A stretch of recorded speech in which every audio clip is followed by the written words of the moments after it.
border crossing from Greece to Albania again. Nice. We decided to stay with the Harrises, haven't we, and the Fowlers. Fowler free. And we love Greece, but we don't think we really have time to explore it fully on this journey because It's been a good week, haven't we? Yeah. Good week, just over a week.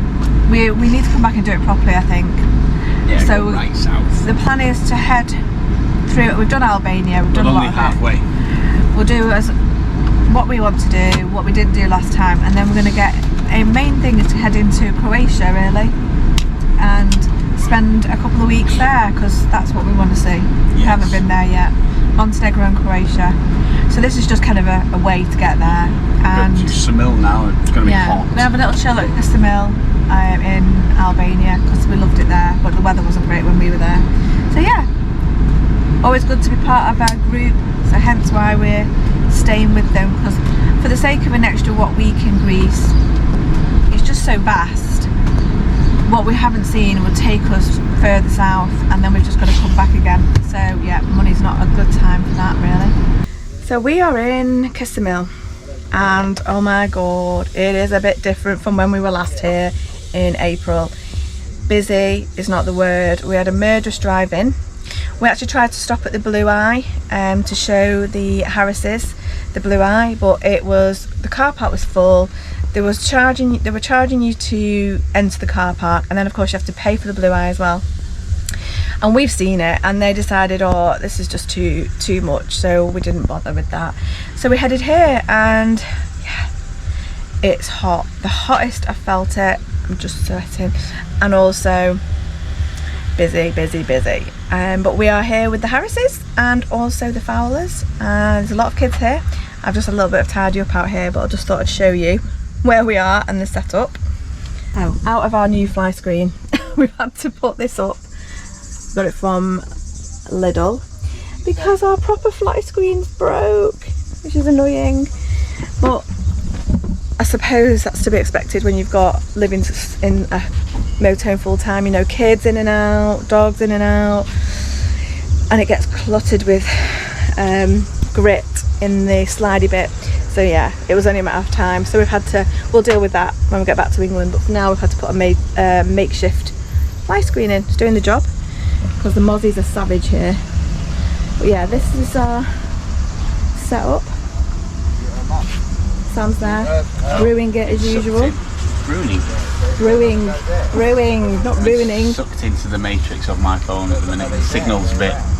Yeah, we've got Wi-Fi at this. So this is like. Yeah, I can get a few messages now and then. I need to change SIM cards. It's supposed to be Wi-Fi included here, but. I think everyone's on it. Yeah, I think everyone's on it, so it's not very good. So there's the Fowlers van, and here is us and the Harrises, and we're kind of next to a little beach bar thing, and then over here is the beach. But for €15 a night, you get to be next to the beach and Wi-Fi and electric hookup, so can't complain. There's a lot of rubbish there, it's not very clean. This is the problem with Albania, they don't really keep things clean, and this place is beautiful. Such a shame, but yeah, I'll just show you the rubbish.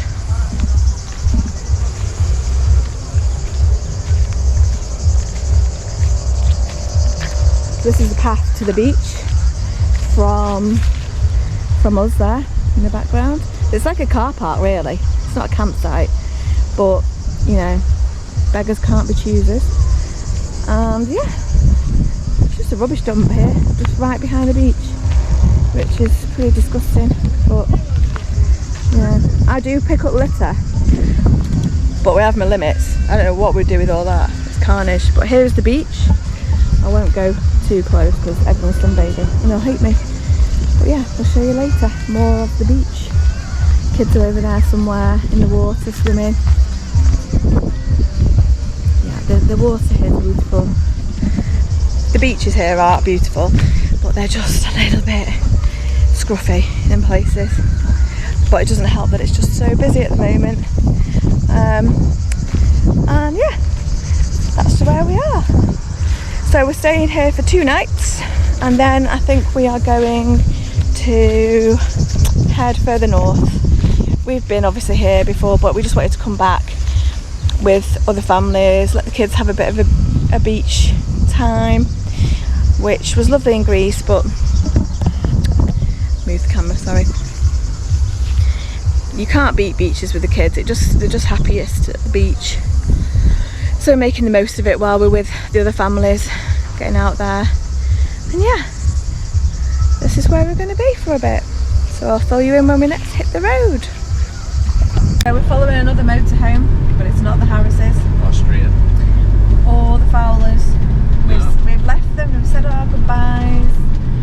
We left them at Casimil, and they're heading a similar direction, so we may well see them at some point again soon, but we need to head north now. We've done Albania, haven't we? So well, halfway. Well, we've done from Adria down, so we need to head up to the north of Albania, really, see what the north is like, and then into Montenegro. Croatia. Yeah, Montenegro and Croatia. Oh Jesus, this is so good. Sam's having kittens because it's a bit chaotic. Just park in the middle of the road, honestly, it's bonkers. That is absolutely. The best thing you can do though is just remain calm, and you will get through it. But wowzers. Yeah. Nobody indicates here. It's a little bit free-for-all type driving in Albania. Seasoned vets now though. Seasoned vets after going so far east. So yeah, we will see what the north holds, but we're going to follow the coast road because beaches just work for us. So yeah, we'll see how the coast pans out, because obviously Casimil is renowned for its amazing beaches, but they look like there's plenty of others to be seen. But it was just so busy. It was just so busy. Very touristy. Very touristy. It wasn't a real beach. It was just stone. It was just like MOT dust. Yeah, it was like gravel, like you would put in a cement mixer. Yeah, it burned a little bit. It wasn't and very also nice. It made the sea quite cloudy because there's so many people in the sea. So although it's a beautifully clear sea for early in the morning, by the afternoon you can't see anything. So yeah, but it's still a good place to see. But we're glad we went originally in April out of season, because it was so much easier to travel around Albania. Travel around everywhere. Yeah, out of the main summer season. So we're a little bit apprehensive of what it's going to be like now in Montenegro and Croatia in July. Even. Probably not. Yeah, and also it's going to be pricey because Croatia obviously you can't wild camp. It's going to be campsites. She's going to hit a budget hard, but yeah, we're not there yet. We'll worry about that nearer the time. One day at a time. One day at a time. We just need to get to see more of Albania. So yeah, we'll see what. See you. Where are we going to? Where are we going now? North Albania. Livaldi Beach, I think. But we'll see. It might be just as busy as there, so we'll move on if it is. Yeah, we want some peace. Need peace. Bit of peace and quiet.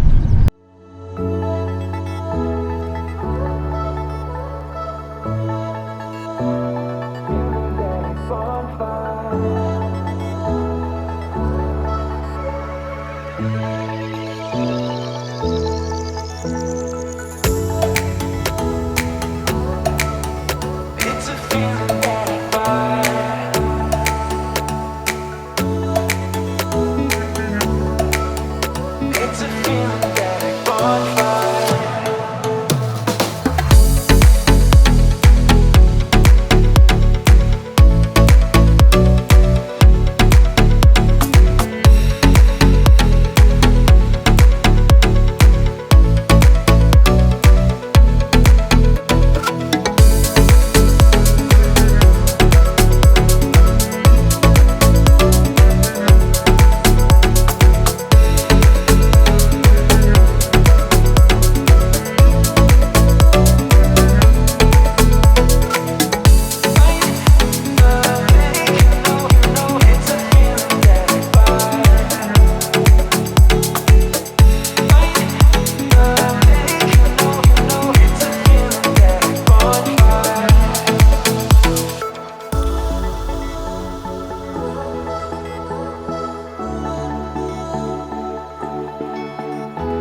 about that for a view.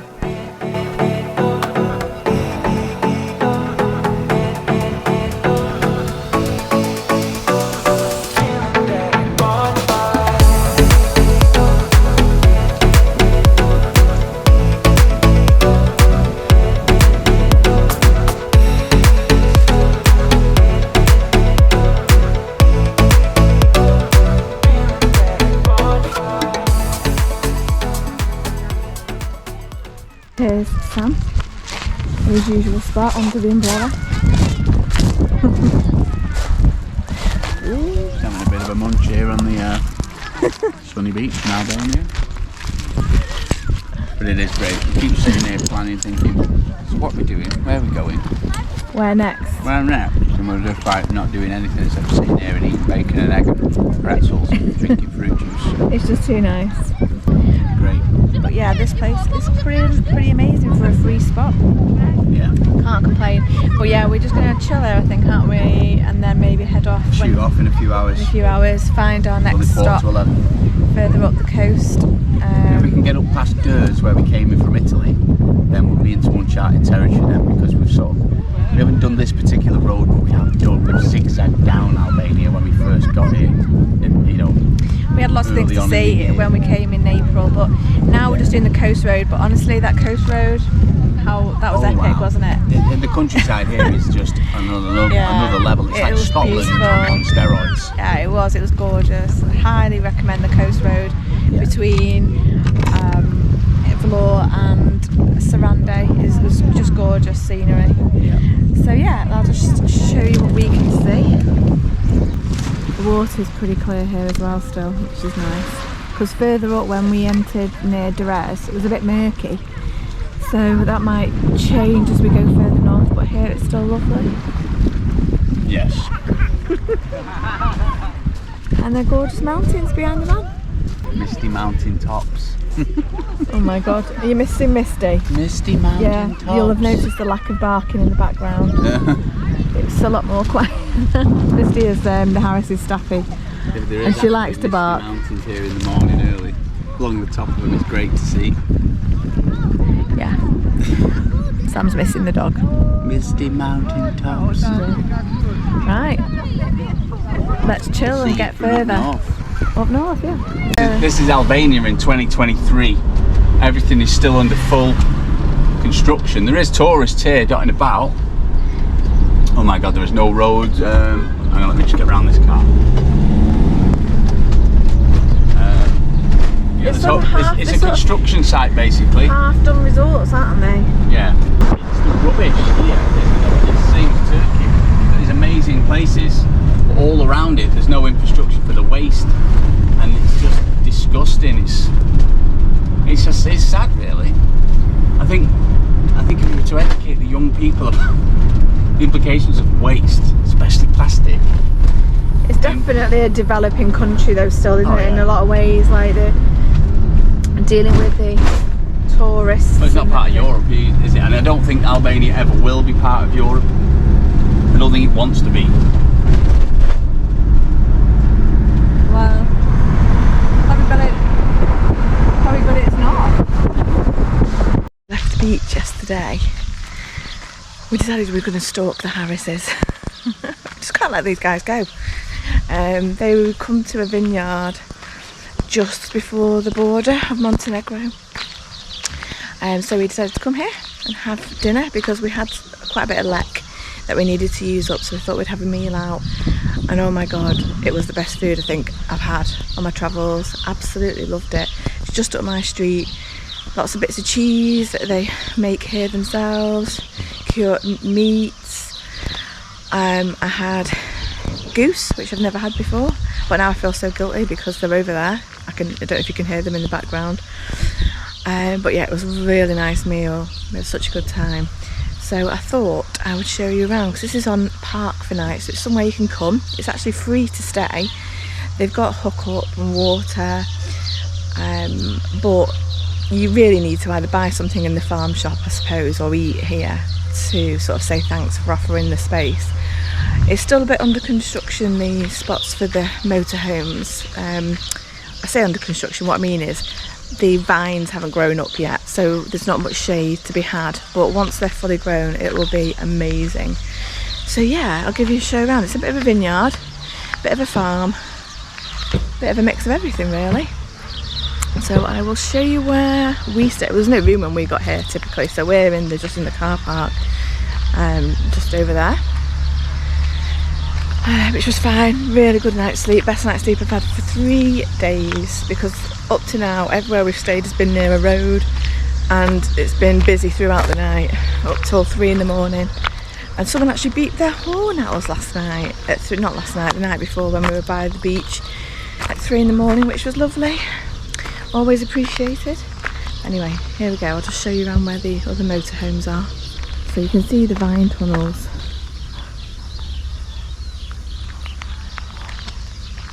And they're full of raspberries, and the kids have been demolishing them. Yeah, in there.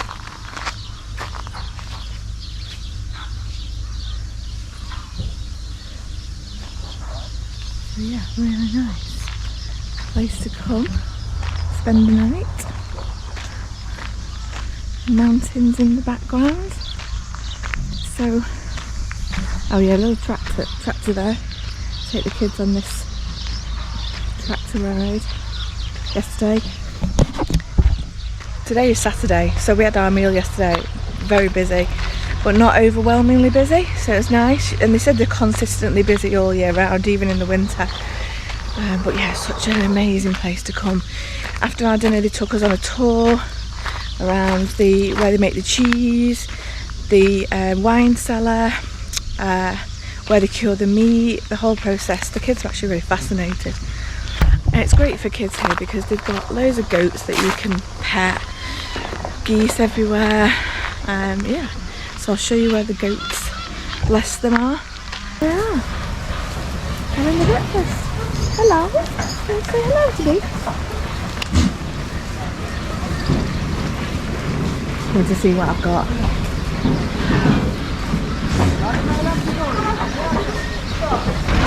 The restaurant is very big. There's an indoor bit, an outdoor bit. Yeah, it's huge. My eyes are streaming. How cool is this?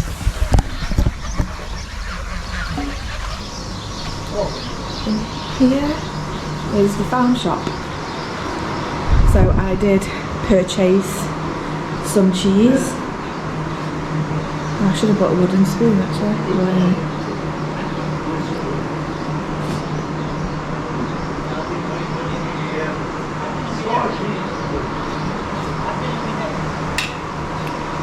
I'll show you the restaurant area. Well, I'll show you the undercover bit downstairs, the outside bit. I think the upstairs is closed at the moment.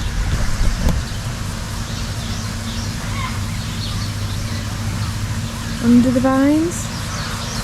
Very nice. When you go up those steps. And that's the main restaurant up there. And down here, these are olives. You can just over there see the motorhome place. And then over there in the distance are the vine, is the vineyard, should I say. And that's where we had the tour around yesterday. I don't know if you can just see it, just at the top of the hill. And all the vine leaves. There's another one of the hill boxes. Bless them, they decorated it to make it like a ladybird. And then there's like a little bit of a playground. Bit babyish for our kids, but great if you've got younger ones. Such a good place to come with kids, really is. No swings. Veggie patch there. That's the good thing about here, is they do everything they use pretty much in the restaurant is all grown here or from the local farmers. So they, on the way down to the vine cellar, sorry, speak again, my eyes are streaming, I've got sun cream in my eye. On the way down to the wine cellar, there's pictures on the walls all the way down, and it's all the local farmers in the area who also provide grapes for the wine making. And they also grow their own sunflowers to make their own sunflower oil.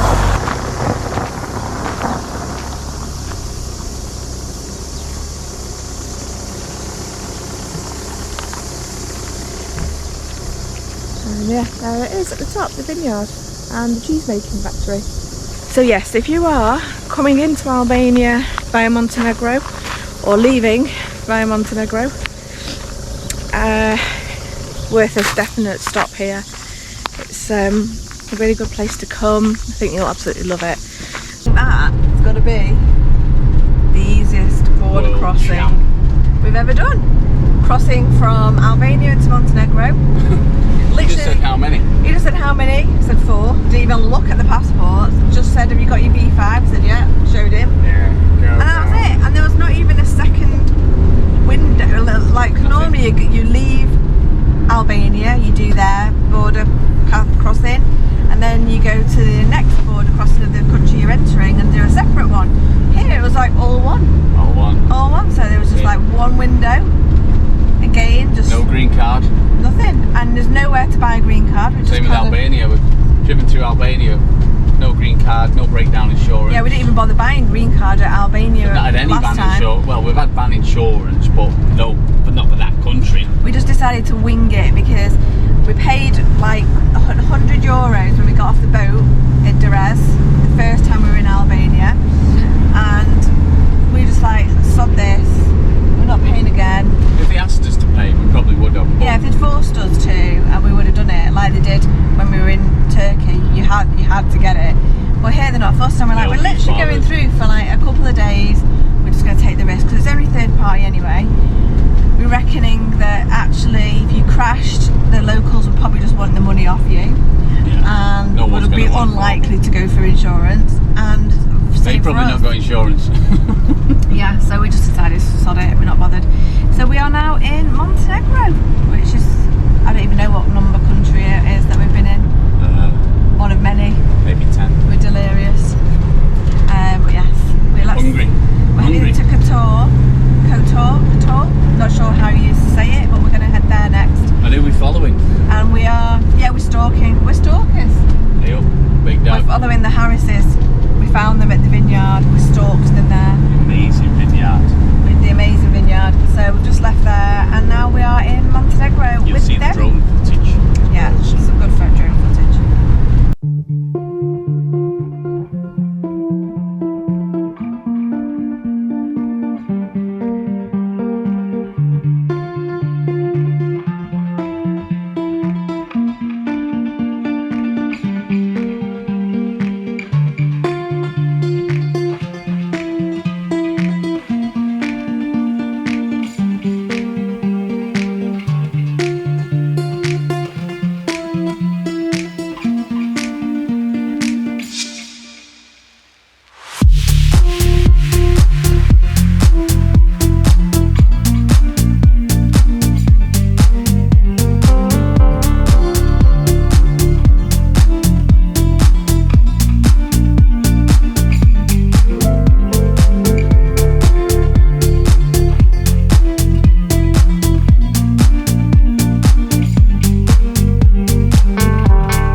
Yeah, we're going to just head straight out of Montenegro because the weather's atrocious, and we just wanted to get to Croatia. We always said we had a deadline of being in Croatia for the 1st of July.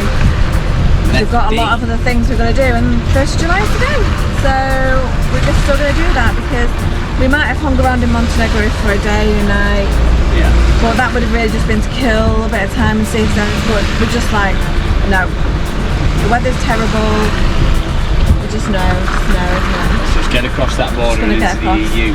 We're going to go and check out Dubrovnik. So, yeah, we've got a lot to do and not a lot of time to do it in.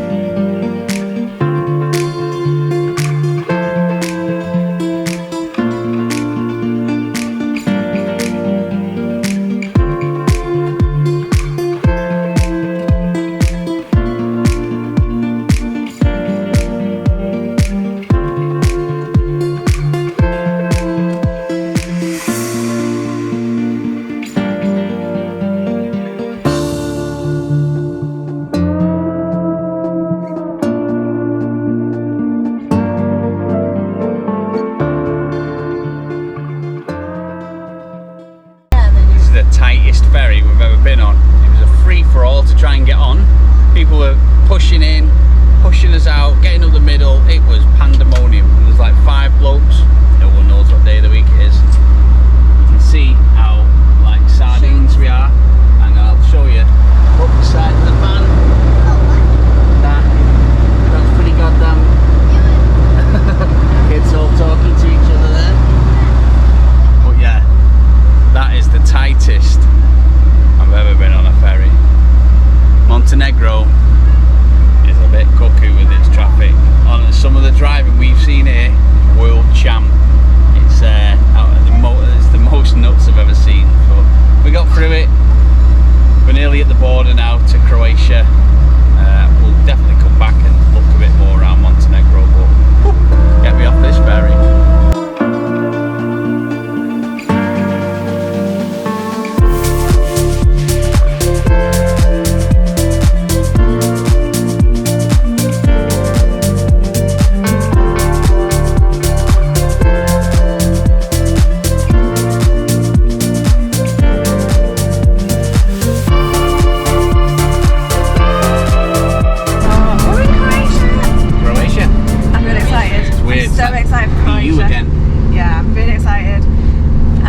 So we literally spent the night in like a lay-by in Montenegro because the traffic, I can't even tell you, it took us like top to bottom, well from bottom 7 to top. or 8 hours to get from the border crossing from Albania just to literally 10 minutes from the Croatian border. It was awful. It was like I've never seen anything like it for such a small place. It was the whole country. Oh, it was hideous. And in the end, we were all just so tired. We just saw a lay-by and we're like, right, we're just going to sleep here. That'll do. So yeah, we're in Croatia. Woo! So Montenegro, we'll have to take, come back. We'll have to come back. We just haven't got time to hang around. Very nice, very mountainous. Very mountainous. But yeah, I think it's quite similar to Croatia really. A lot of Italian theme vibe that's going on. But yes. Yeah, the history, there's a lot of history there to do with the Romans. Yeah. Occupying hundreds of years ago. We're gonna be enjoying Croatia. First thing we did was we're going to Dubrovnik. We had a little look for a campsite in Dubrovnik. There's only one actually in the area. Hopefully it's helpful. And it was €196 for 2 nights. Yeah. For the 4 of us and dog. I mean, that's just it's too much. If this is how it's going to be, we're going to really struggle in Croatia, to be honest. So we found hopefully a cheaper one called Camping Kate on the outskirts. So we're heading there. Fingers crossed they've got room, and fingers crossed it's not like 80 quid a night or whatever it is. So yeah, let's see. It's more expensive here by the sounds of it than England. Yeah, we knew it was going to be. We knew it, but I mean that's ridiculous. 70 or 80 quid a night for a campsite. Wild camping apparently is it's totally illegal to wild camp in Croatia, and you get moved on, especially places round near. It's like that in Greece though, isn't it? Yeah, but I think they're hot in it here. So anyway, we'll see how we get on. Let's see if it's going to be as difficult to wild camp as they say, and also as expensive as everyone says.